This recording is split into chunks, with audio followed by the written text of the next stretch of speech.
تعمليه على العشاء، تعمليه وحد جايلك مثلا هنتعشى مع بعض، بصراحة بينقذ. خلاص فردت بقى الكرة البرانية خالص زي ما انتم شايفين كده اهو، لان الكرة البرانية اكبر من الجوانية.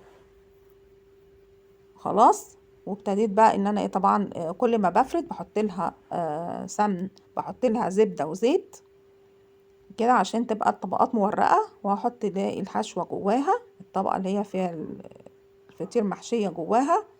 ودي كانت اول فطيرة. طبعا الفطير بياخد شكل الصينية، يعني انت ممكن تعمليه مثلث، سوري، يعني ممكن تعمليه مستطيل، ممكن تعمليه مدور زي ما تحبي. انا عملت اول فطيرة كده هو مستطيلة، مفيش اي مشكلة. طبعا انا مقطعة بقى فلفل، ومقطعة طماطم، ومقطعة زيتون اسود. طبعا لو عايزة